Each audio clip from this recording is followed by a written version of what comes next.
So what we're going to do now is we're going to set up some of the users. So rather than go into main setup, we're going to go into the security. Security is where all the users and security levels are stored. So right now we're looking at John's store with the status of current. So there's current and archived. Archived is where you put employees that are no longer with the company, and it helps declutter everything down here, and also when you're trying to log in to do a sale, they no longer show up. So we're in the security level of admin, which is the 1 of 1 security level. So within here there's several different tabs. Each of these tabs have multiple checkboxes, which are all different security levels, which allow different access within the system. So presently admin, they have access to everything. Now, we can uncheck everything on this tab by just clicking this button here. The other tabs all stay fully checked, or we can check everything on this tab by clicking this, or we can individually pick and choose what we want to have selected. And just make sure that you hit save after you make any changes. So for the admin security level, we're going to let them stay with wide open security, everything checked off. Presently in admin, we just have the initial user from the database called admin. So we're going to create a new user for admin. We just click add user. In the username, we enter the name of the user.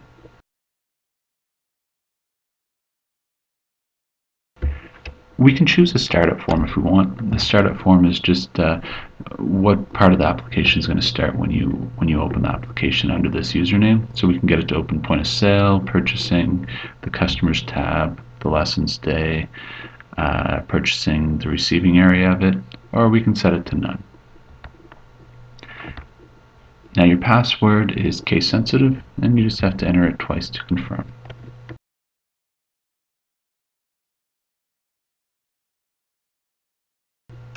The one note is you will be entering the password a lot throughout the day, so you don't want to use a 10-character password typically. So you can come back and change it if you find your passwords too long or difficult to enter. So what we're going to do now is we're going to say create user.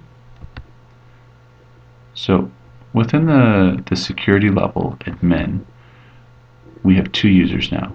We have the administrator and John, both with the same privileges. Now what we're going to do is we're going to add a new security level. So the new security level, we're going to put in some of our regular sales staff in here.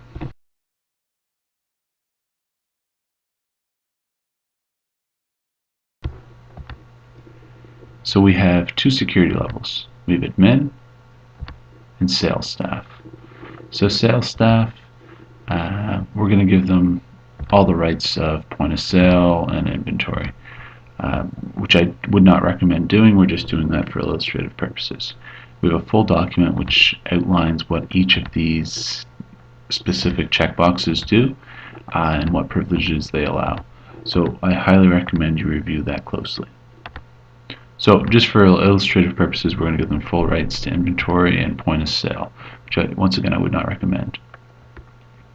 So now we're going to add a new user to this sales staff group.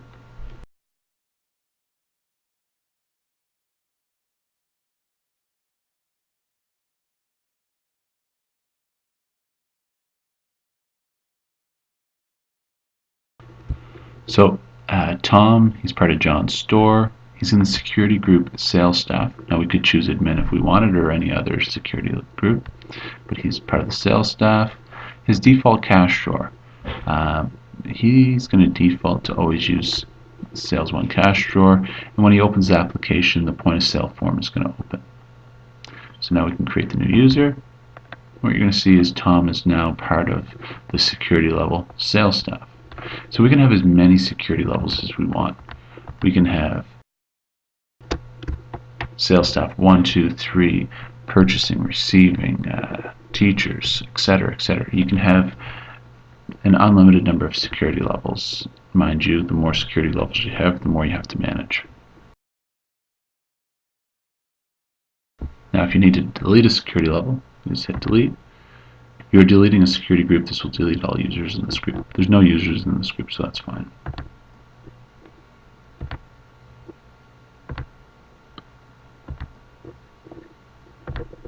There we go. So now we're back to our original admin and also sales staff.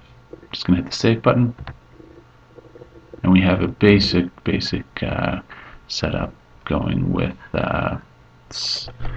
admin and sales staff, but you can have supervisor, manager, etc., etc. You can have as many security levels as you want, and it's going to change the access of the users within that security level. Now if we want to reset Tom's password, we're just going to come in here, find Tom, and hit reset password. Tom then just has to enter his password twice.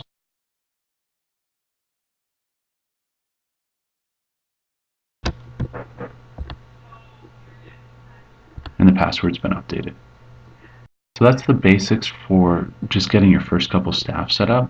What you're going to want to do is review the document which outlines what each of these security settings does, and make your decision on what you want to allow each of your security groups access to.